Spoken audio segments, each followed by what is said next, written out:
in honor of your dad last week. And for those that are joining in, appreciate you being here. And if you're joining here for the first time, we do a weekly, we've been doing these weekly webinars since October of last year. And we also do a trivia from last week's topic. So if you weren't on last week's topic, you should have been there. We interviewed Dr. Jose Delgado, who is the CEO of EPICompliance, and we picked his brain on his experience and his direction he wants to go with EPICompliance and streamlining those processes. And anyways, we're going to share a screen and do a trivia question based off that presentation. And by the way, if you did miss that presentation, it is up on our YouTube channel. I will be sure to post that in chat here at the end of this webinar so that you guys can subscribe. And like I said, if you haven't seen any of the webinars, you can check them out. So I'm gonna go ahead and share screen. Jose, let me know if you can see. Might take a second.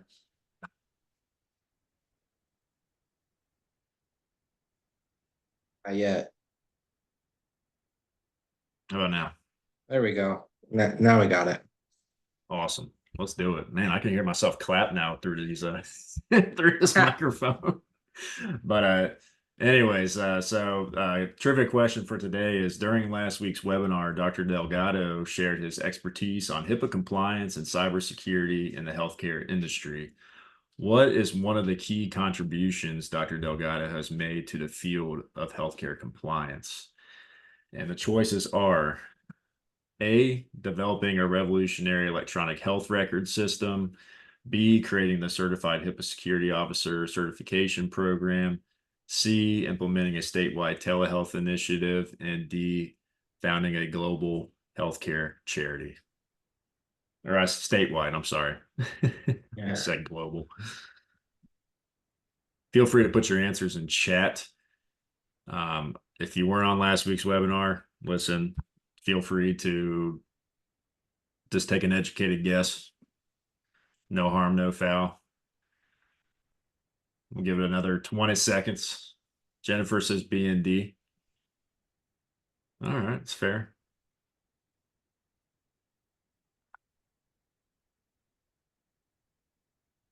Come on, don't be shy.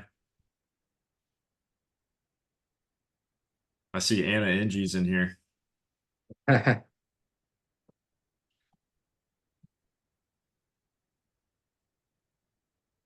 All right, Jennifer's the only one, huh? All right, fair enough. So the answer is actually B, creating the Certified HIPAA Security Officer certification program. Now, for those of And you that don't, Jennifer, if it was up to him, he would do D, but I won't let him.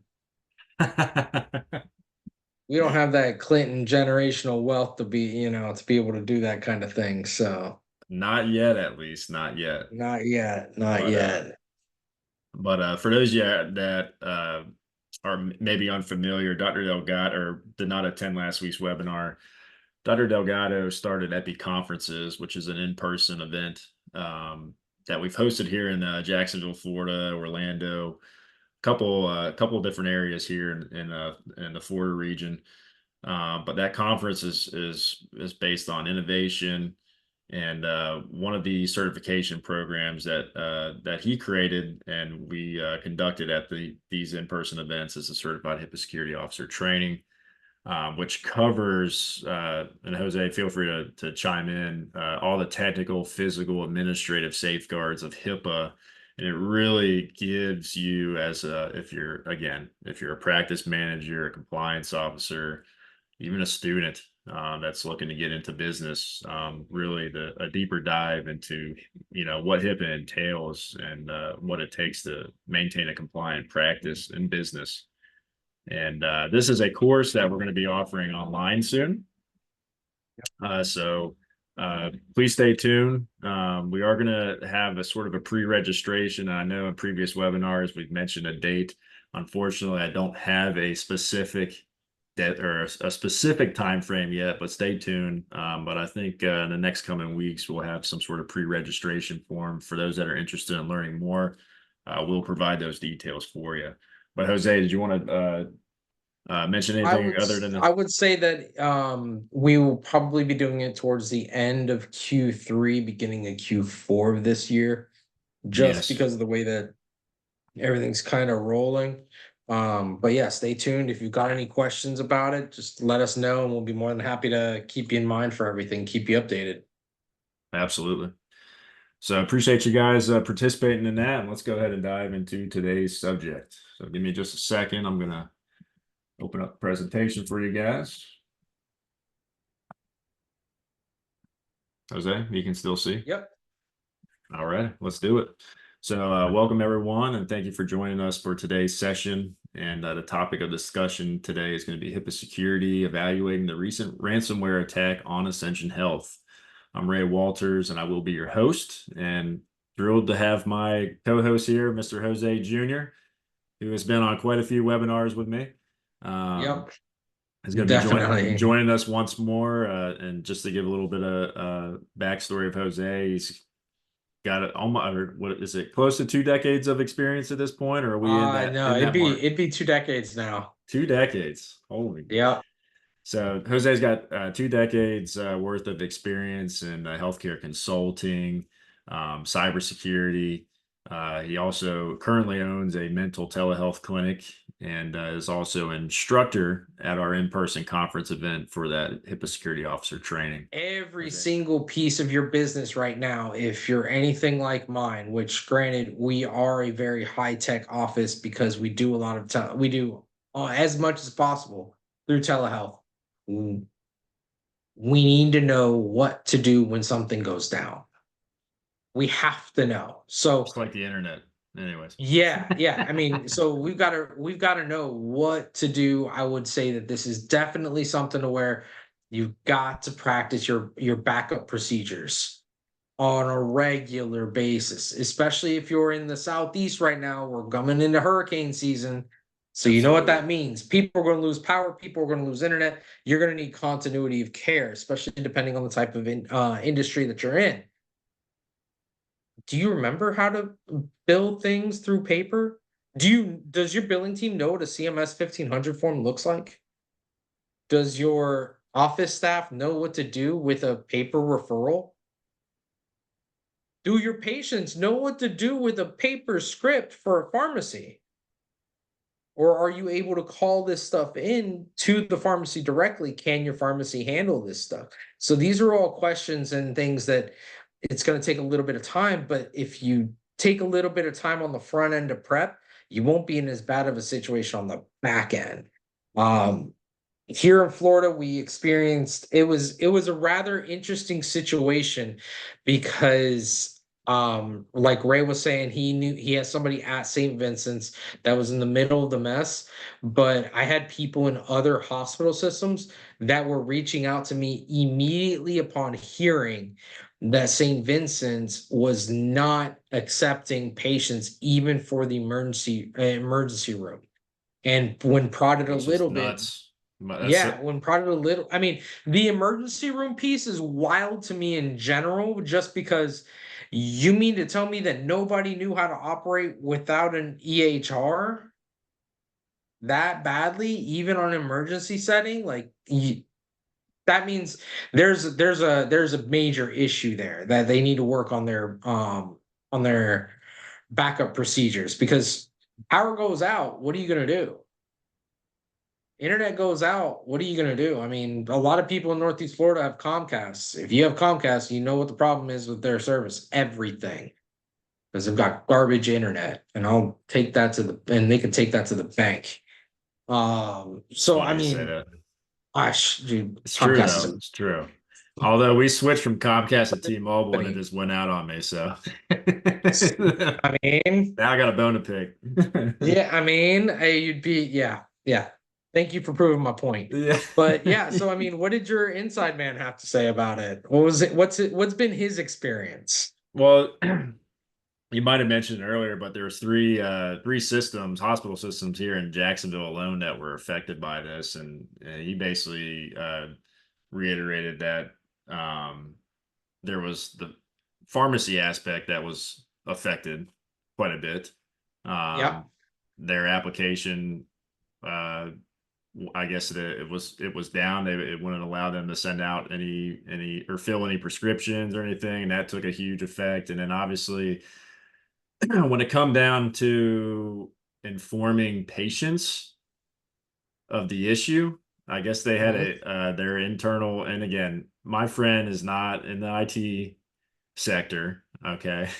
So we can't It's he's strictly in the finance. So but he said that they had I guess a time trying to figure out how they're gonna notify all their patients and how to get those updates out to let them know, there's an issue. notify them of what? That there was a breach or that there were Yeah. services being disrupted? Both. Both. Okay. But obviously the initial was the services being you know, being down. So, which Yeah. I've seen it, and again, I talked to him last Thursday. He had Yep. mentioned that they sent out, I guess they're conducting phone calls, they were sending out emails to patients.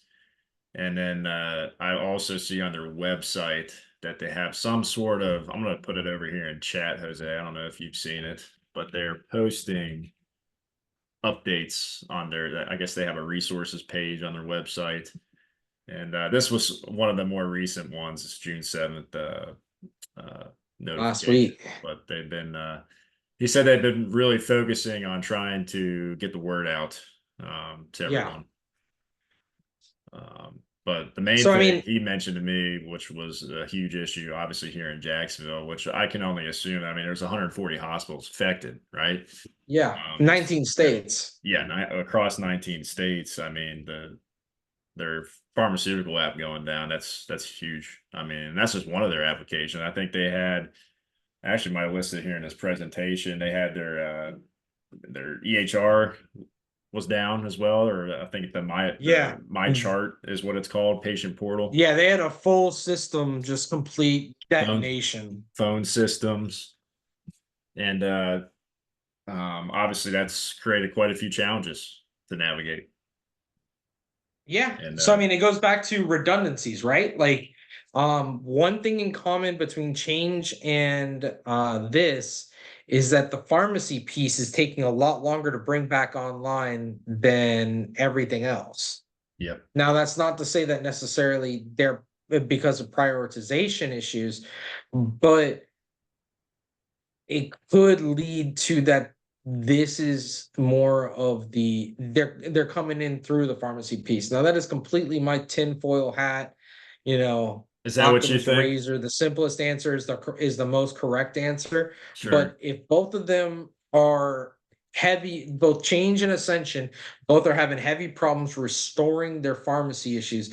Either their pharmacy pieces are too complex and or they're having problems with that specifically, and that may have been how they got in. One thing Um, that I don't know, and maybe this, I know you said you had a couple contacts, is, where do you think the entry point was? Was it through? so for this one's interesting. They haven't said they haven't been dragged to Exactly. I haven't. Congress yet.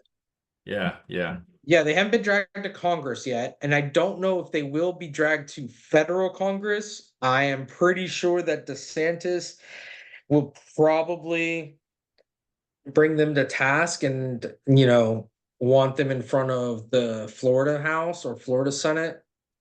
Sure. Um, but I don't know for sure where it could be. I mean, the problem too is that you have these large organizations that have hundreds of vendors, and their Yep. vendors may not be nearly as, how can I put this? Have as serious of a compliance atmosphere or environment as you would expect.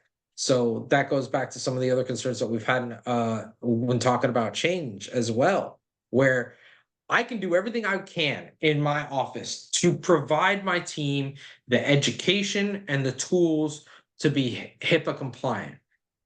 Yep. But that doesn't mean that my IT companies are as rigorous in that as I am. That doesn't mean that my 1099 providers are as compliant. That doesn't mean that my if I've got a virtual assistant, because that's a very popular thing right now because where everyone's looking to reduce their overhead.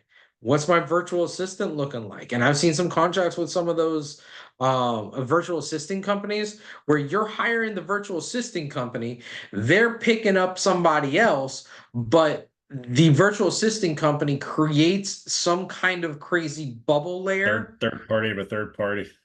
Yeah, so even though it's amazing because I saw one contract where even though the contract was with the virtual assisting company, the individual that they would bring in to work your account, they Yeah. would somehow able to completely do a pass through on responsibility and liability. And I'm like, How, that's how, how does that work it's for bullshit. business associate agreements? You got to have one with just the main Well, third so the party, problem or is that if the just 1099 company, so like let's use a virtual assistant company, right? sure. So if they're a vendor of mine, right, and they hire 1099ers to be the actual virtual assistants, that's a third layer that technically, if we were to really be sticklers about this, the most protected person would be that individual because they don't have any assets to sue them for when they screw up anyways, right? Because for Yeah, lack of no, a it makes better sense. for lack of subtlety,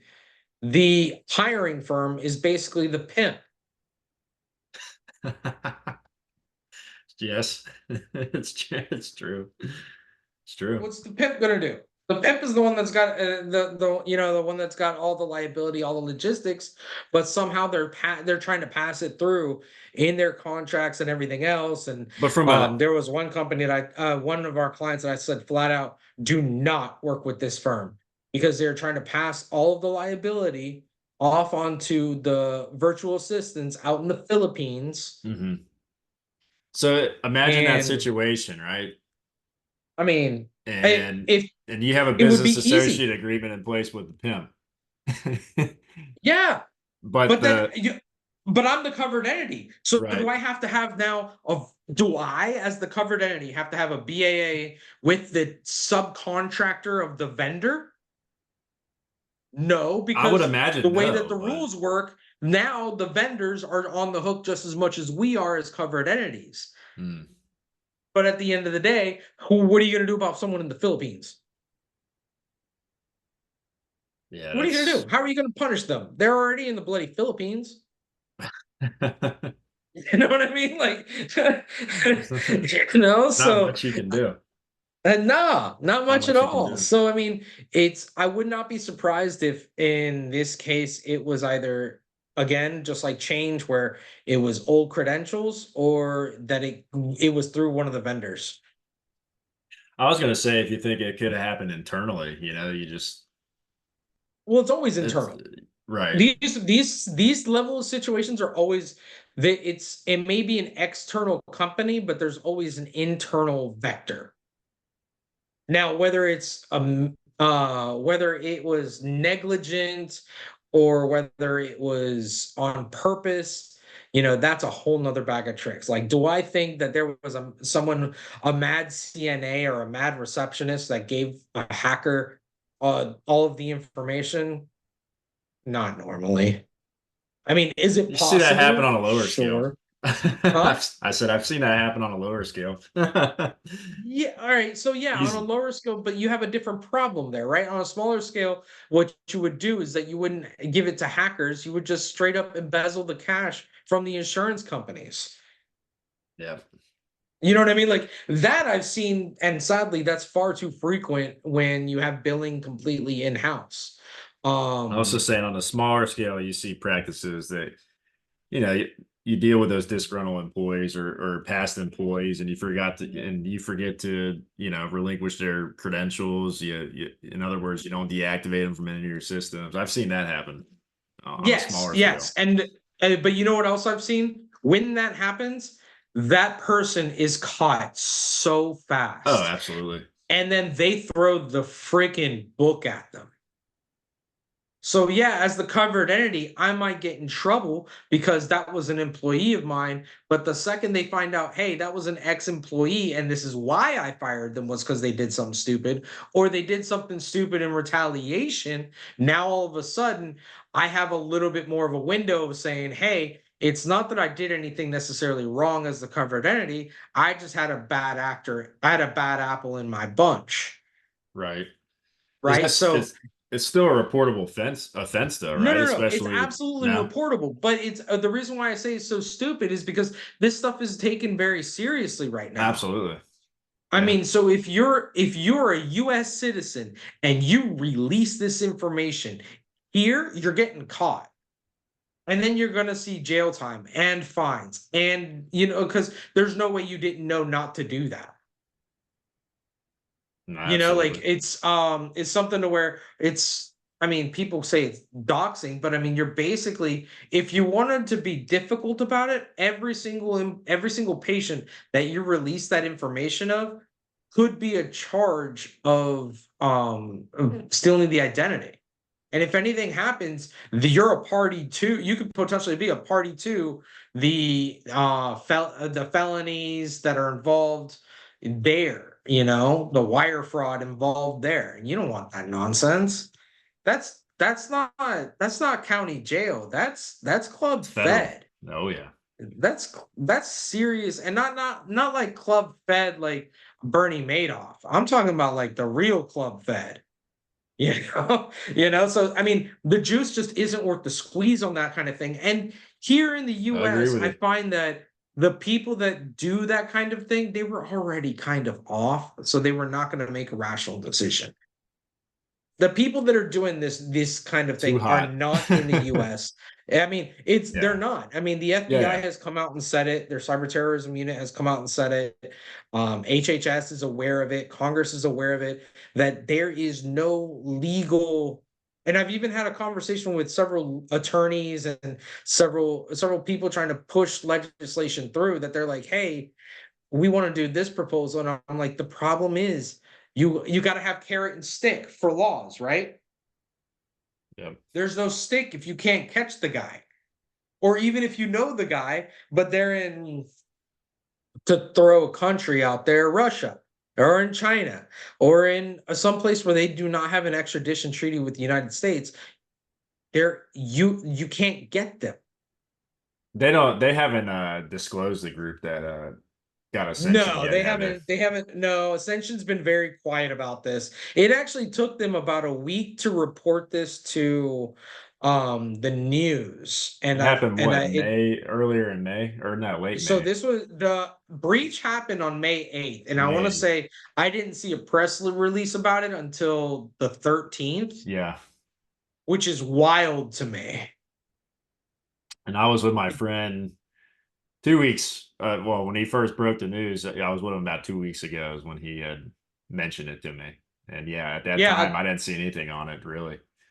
well, when the care coordinator friend of mine that told me about it right away, I was like, whoa, how are you finding out about this? And she's like, well, I'm a care coordinator. So they're letting all of us know right now, right off the gate, like, don't even bother trying. It's not coming here. So they were scrambling to figure out other plans for those that were near the Ascension area. But I mean, it's an interesting situation. I mean, if you're an office manager, tighten up your HR. And what I mean by tighten up your HR, if you voluntarily or involuntarily separate an employee before they walk out that door, you better close out all access to any system they got. You know what I mean? So make sure that again, follow up with your vendors. Make sure that they're following all the things that they got to follow. If they're a credit card processing company, they better be following PCI compliance regulations, which again is financial HIPAA, but whatever. Anyways, not to Hmm. get, I mean, we got to figure out what's going to be the situation. Now, the financial implications on this one are going to be interesting because they're not on the stock exchange. They're Saw that. technically a nonprofit. So they're a little bit more opaque when speaking about their finances. I'm very interested to see. I was trying to get a little more information on the class action lawsuits that were filed. I couldn't really find For which one? For change or for this? for Ascension. Ascensions doesn't have any public yet, but they will. Yeah, it's too early. We're gonna have to host another one on this sometime Yeah, down the so road this one, once. this one, Give it another month and you'll start seeing Right. them get compiled, because the thing with class action is that you need a quantity, right? So you're gonna have some of the markets that Ascension is in, they have pharmacies. So if Right. I'm so let's take me as a mental health clinic. I prescribe class twos to my patients. There are serious complications to my patient's health if they go without their class two meds. And if you can't even receive my referrals, but you didn't know that you couldn't receive my referrals, that's a problem. Oh yeah. If you can't go, and there were some situations where if you're let's say you're a dialysis center, you're a rheumatologist that you buy and bill, unless I'm getting my biologics straight from the straight from the pharmacy company. If I'm getting them from pharmacy, you got a problem. There were a lot of problems in due to this. Wait time is going to be through the roof, because a lot of the staff, like I was saying while you were out, they Mhm. don't know what these paper forms look like. They don't know what to do when technology goes down. Isn't that Are you crazy? kidding me? There was a joke in my office last week that one of my employees' siblings couldn't even go to the bathroom without the tablet. Stop. I'm just calling it like I see it, right? Like when That's you've wild. been That's in, I was I saying mean, for you, obviously, you've 20 years of experience. I mean, it's just nuts the change now. It's so reliant upon now technology, and there's Ray, I'll no take it even one step further. Remember, 20 years ago, ready, everybody? I'm gonna age myself again. Everybody was on wireless, and you were fast if you had a DSL connection. yeah If you had an EHR at that point, you had a server on site. Here's the irony. You ready for the irony, Ray? yeah Why did everybody drop the servers in office? Because of the cost. Updating, maintaining a server, sure there was cost there. There was some liability there, because if someone actually came in, they could actually go physically to the server. Well, now everything is serverless. Everything's on the cloud. All you everybody's need is a password and internet access. you got I two-factor hate this. authentication now. Well, so this is the problem, right? And this is I love arguing with IT guys about this. When there's the seesaw of, I have access to my information, and then the information is secure. If you want to be perfectly secure, you will never access the information. It'll never Yeah, be accessed. fair enough. But if I'm going to use this information every bloody day, I want ease of access. I don't want to do multi-factor authentication every 10 minutes when I log into my EHR throughout the day. I work 9 hours a day in the office. Agree. Can you imagine that nonsense? I take one phone call, and if I'm not on the EHR piddling around and moving the chart around, it's I'd going to be log me out. Now I got to do a multi-factor again. I'd be pulling my I went hair to out. go pee. I went to go pee. Multi-factor again. You know what I mean? Yeah. It No. just becomes so it's you had this seesaw, and you got to figure out which systems we need that for, which ones we don't. Absolutely. Do I work virtually from home? Then what's my system set up like at home? So I mean, it's where do we go? What do we do? All of that fun stuff. I think the general opinion right now is, if you work for a large firm or large organization, you want the federal government to do more. If you're in a smaller organization, the federal government is not going to do anything more productively at all. So they might as well stay the hell out of the way. Because every time they touch something, it ends up costing us more money at the smaller end. So, What do I you think these mean, larger health systems like Ascension can do? You know, so as the far as problem their is IT, as that, far as their IT is concerned,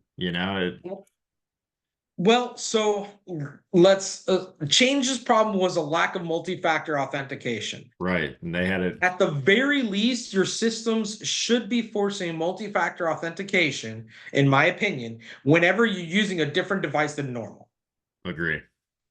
100%. So, for example, I get a new work computer. It might be a pain in the butt, but all right, new multi-factor authentication. You do it once and it's fine. Yeah, as long as it Agreed. It's rains. not a big deal, but I mean, if Right. I'm a billing person, I'm logging into my EHR, my billing, my schedule, my credit card processing. That could be 4, 5, 8 different systems. But at the end of the day, I feel that that would be at the very least minimum that you need. There should be no reason why anything that has PHI or financial information for anything, even if it has no patient information, but it has business information, there's no reason why you shouldn't have multi-factor authentication on it, at least at the device level. That There should makes be no reason why somebody uses old logins, old passwords. I mean, right, this is some Return of the Jedi crap. Well, it's an old password, but we're going to let them right on through. yeah. Like, what are we doing? Why is this happening? Why? It's And it's again, I go back, it's the human it's element. common sense stuff, but you're right. I It's the mean, human it's the human human element. element, right? Like, Human element. you can't say that Change Healthcare and Ascension don't have the funds and are not diverting the funds to cybersecurity. The problem is that they're diverting it to the higher end levels and not where the problem is, which is the At lowest the common denominator. yeah, at the employee level. Yeah. So I mean, and I mean, there's also a problem with accountability in these larger organizations because what one location does is not the same thing as another location. Because management Yeah, is the same, absolutely. culture is not the same. They may be the same company, but come on. I mean, we're in Northeast Florida. Listen, Let's call a spade, right? I work for public Shands in supermarkets. Gainesville is very, very different than Shands in downtown Jacksonville. Yeah, agree. Agree. I'm just saying.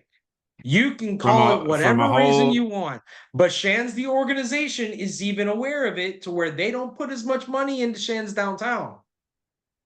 uh, I agree. And that's based off of what would you say? Patient population? I Mostly? would, so let's be generous. It's not based on patient population, it's based on payer mix. Fair enough. Because when you're a hospital system, well, you're getting more generous contracts from Medicaid because they're the only people that have to take Medicaid when you're a community hospital. But they're taking all the insurance plans. Yeah. Um, Unless you're like a Mayo, but I mean, that's a completely different bag of tricks. This is a 19 state organization. They're on every insurance panel that exists, probably. Between the children's hospitals, the cancer centers, the just the variety of locations. So, I mean, you got to look at it like that. Like, what are we going if I'm a larger organization, I need to pump more money into the day-to-day operations and that HR people know, all right, this person's voluntarily separated and involuntarily separated. Before they walk out that door, all their stuff is done. One of the other things that I see that's not happening nearly as much as should be, and I think it's more because the technical capabilities are not there, even though it's a HIPAA security standard, is that EHRs do not have necessarily the ability to segregate information and patient access from location to location. so you're saying things are managed more So centrally and no, no, no. So what I mean is this, right? So from all of the EHRs that I have seen, mhm. what they do is they segregate your access to data and capabilities on the system based on your license or based on your job title. Oh, okay, gotcha. But they do not segregate it based on your location. Hmm. So if I'm part of Ascension, like I could be looking at information from Ohio, from Idaho. Now, granted, they probably have spent a little bit more money on their EHR to prevent that type of thing, I would hope, but most of the time they don't look at that kind of thing Actually, because don't it's know not. what I don't know what EHR Ascension Health uses. I'm kind of curious. From the I'm looks sure of my it, they friend have could their own. answer, They but I call it never My asked. Chart. Oh, my chart. That's right. My chart 4. I don't know much about it because I haven't played with that one much, but most of these EHRs are the same, right? So I would say honestly, either way, if I'm part of that cybersecurity team, that's one of the major things I would be doing that because I would be able to then at least segregate and isolate more of that information, right? Like Right. I would be able to say, okay, they got in using a Florida employee login because they got access to the Florida patients. Yeah, that's a question for my friend. Because you should be able to I'm audit curious. because you should be able to audit trail every single employee on all systems that have PHI. And if you're a bloody Absolutely. EHR on our current ecosystem, there's no reason why you should not have a user audit trail. It is very clear. It has been clear since meaningful use stage 1 and EHR certification stage 1. It's very, very clear. You have to have user audit trails. Would you say these larger healthcare organizations conduct yearly risk assessments and They do it internally. internally? Yep. They have to have something that What about penetration tests and I'm sorry. One more time. like penetration tests and on their IT system? Do you think they That do one I enough of wouldn't be able to that? tell you if they do it honestly. A lot of companies, what they'll do is, especially larger organizations like this, they have their own compliance department. They have their own IT department. Right.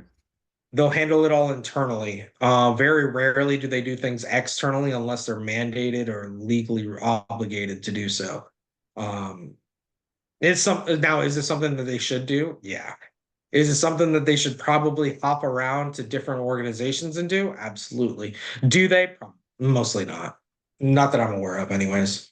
I was gonna say that it seems like the way things are going that other organizations got to be on their toes, or they're next. It's one of those things where as this happens, it makes me want to, as an entrepreneur, as someone who's actively, aggressively growing our practice, I don't want to grow our practice outside of the state. It doesn't make it Yeah, worth it to me. yeah, Because then it puts a it's giant tough. red flag on me for whatever reason, whatever it is that these hackers are using as the metric to decide we're going at these guys. The only thing in common right now is that they tend to be larger organizations. You're I you're don't know if I'm, you know what I mean? Like, no, is you it got a good worth it point, to me? and that's Is sort it of worth it to me? right, and that's kind of what we're going to be talking about next week. Is it Yeah. is Now, it's very, very different. You can operate a multi-million dollar, like multi-millions of dollar practice with one or two locations depending on the specialty with sure. not that many providers actually. You can do it. It's just a matter of what kind of specialty are you? Where's the money in your specialty? Because every specialty is growing. If for no other reason than there are more patients for every single specialty as our overall population ages, which is a whole nother problem Oh down the yeah, road. But um, so I mean, as far as a practice is concerned, your two main concerns are my lowest common denominator and my vendors. In regards to this, in regards to the other stuff, I mean, we can go into that some other time. no, absolutely, and I mean, for those that are maybe in Jose's shoes, have a smaller, rapidly growing practice, and you know, if this is opening an eye to you, there's systems out there that help put these measures in place, like EPICompliance. Yeah, I mean, so it's nice to have a baseline, but again, what's the point if you don't use it? True. You can't, I mean, it's like those people that have Ferraris that don't drive them. What's the point? Good point. You have a boat. You haven't put it in the water in 2 years. Why have a boat? I'd say for If these, you're going to have a compliance program, use it. yes, yes, especially for those that are trying to do these things in house, because as you can see, it's it's quite impossible to keep up with. There's just too much It's going on. difficult. Yeah, Too it's much going difficult. on. Um, So I mean, but yeah, I mean, any questions? Because we're running short on time. yeah, I appreciate everybody's time. Please feel free to put your questions here in chat, and Jose and myself will do our best to answer. And as mentioned, next week sort of we're gonna take a step back from the Ascension stuff, but we're gonna be talking about topic of discussion is going to be more so how are big companies getting hacked easily, and should smaller practices be afraid? And we sort of, Jose, you said it earlier, as a business owner, not wanting to take that jump into that growth, is it worth it or not? So we'll Well, be I going. mean, and again, there's other situations as well that we'll talk about next week. Yes, Do I want to be part of an ACO? Do I want to be part of an MSO? Do I want to be part of an organization that's a little bit more structured. structured, but structured in a different kind of way? It's like some of these private equities have set up, where you kind of run your own business. You're all under one umbrella, but you're all separate businesses. But for purposes of contracts and negotiations, you're one organization, one footprint. Right, right, So like there's different ways to set things up. It's just a matter of what fits your organization and where your organization is on the company lifeline. Are you at the beginning? Are you expanding? Are you retracting? Are you done? What's the goal? we'll run a poll on that, Jose, next week. I think that would be a Yeah, good poll to ask, see where everybody's at. yeah. Maybe we'll do that as the question, so that way we can kind of Yeah, lead yeah, into it. I like that. Cool. But anybody got any questions, concerns? Let us know. Listen, we've been doing these webinars since October last year. We're always looking for topics to discuss, obviously in the healthcare compliance realm of things. But if you guys want us to talk about anything, let us know. If you're interested in coming on and talking, let us know. We would gladly interview you. And I know we're trying to bring one of our customers on that was affected by the Change Healthcare cybersecurity attack, and we're looking at interviewing her and her practices because they were. I mean, Has she they said were. anything? No, she's being shy, but I think I'm gonna. She's gonna do it. This is somebody that's taken our certified HIPAA security officer training. We've met them in person. She's just a little gun shy, but I think we're gonna be able to get her on eventually. But I want Sounds to get her fun. perspective on how their practice has been able to rise since that cyber attack, and obviously it affected their EHR. Patients were getting pissed off at them. I mean, it just was a nightmare. And then Oh obviously yeah. billing was delayed. Just a nightmare. And Yeah. um, I'd like to get her. I mean, we are the bad guys. Yeah, Even though it's not our fault, we're the bad guys. yeah. Because the It's not. patient is affected, but we're the ones that are You're taking the patient brunt. facing. You're the tier one. You're the Yeah. tier one getting. Yeah, they don't care. I mean, I could tell you stories. They don't care if the pharmacy screws up. They don't care if the DME screws up. They don't care if imaging screws up because it's on us. Because why didn't we supervise them better? Why didn't we send it to a better pharmacy when they gave us the pharmacy they wanted us to send it to? I mean, it's special stuff, man. It's Sadly special enough, stuff. it's above everything. They don't see Yeah. the bigger picture, unfortunately. Nor But nor should but they it's not have like to. that. Well, no, I agree. I agree. They Nor should shouldn't. they But have to. I have to state that. It's not an I would ay argue. bendito, like, oh my God, poor me. We got Right, into right. this because we understood. Yeah, But agree. there are things that are above and beyond our control that are left on our plate that I wish were handled a little bit better I by would different argue that positions. there should be more coverage on these sort of things these days, but it's It's money. I mean, while yeah, we've got Biden and Trump in court, and then everything with Ukraine and Palestine and in Israel and Russia and all that too many ish. too many things going on. Yeah, yeah. it'll have to be a slow news day before something like I this mean, I'm hits. sure it'll end up, but I know it's ended up on, like, for Jacksonville, for instance, it's been on some of the local news stations here. Local markets, absolutely, but national ones, it's gonna have to have mass. I mean, look how But you big would think Change to was, and change that didn't hit. healthcare. That's Huh? what I'm saying. It Change never didn't hit hit national national news. news. You think it would because it You'd affected think. 2/3 of the, patient population. It's just, You yeah, would think. that's a big deal. Yeah. It makes me want to go back. What was going on in early February? What was national news Remember, talking about? it What early was the national February news? was the will they or won't they with Israel jumping Yeah, into Palestine. yeah, yeah, yeah. That's what it was.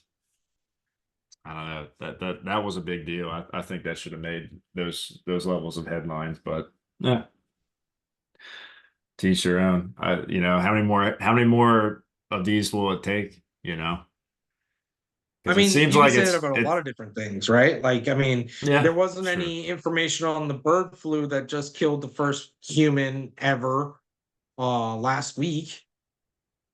I didn't know about Now, am that. I concerned about it? Not really, but I mean, it's nice to have known that.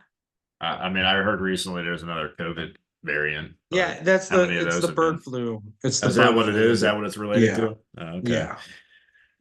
Maybe I didn't see something on that, but But that's the point. So we'll see how it goes though. yeah. Well, hey, Jose, appreciate your time and sorry for the internet outage, but we made it back, and Yep. Just blame Comcast. I'm gonna blame well, I'm blaming T-Mobile. Like I said, we can Comcast and went with T-Mobile. So, but I've had no issue. I mean, we've been doing it since October. I've had no issue since, but Yeah, it is what yeah. it is. It happens. But we Yep. did manage to get the recording. I'm gonna have to do a little bit of more editing now. Well, let me But know if there's anything we need to re-record and we'll figure it out yeah, offline. yeah, yeah, no worries. And for those that have joined, I appreciate you guys being here. I hope you guys found some value in this presentation. Obviously, we are going to follow up on this in the future once some of these class action lawsuits start coming out, and perhaps we find the real reason and the entry point of how this hack occurred. But until then, stay tuned. Like I said, we will be talking about uh, companies getting hacked, these big companies getting hacked easily, and how smaller businesses should react. Next week, Jose, you'll be on that as well. Yep. Everybody will receive a email with that registration link. So just stay tuned. If you guys have any questions here in the meantime, certainly feel free to reach out or to Jose or myself. Also, last but not least, if you haven't followed us on our social medias yet, please do. That's where you're going to get the latest updates on these events, specifically our YouTube channel. Like I said, we do post the full discussions on the YouTube channel. So if you know somebody that might be interested, you'll be able to go on there and send them those links. But like I said, if you haven't subscribed, please do. And like I said, appreciate everybody being here. We'll see you next week. Well, guys. Take care. Thanks, Jose. Bye.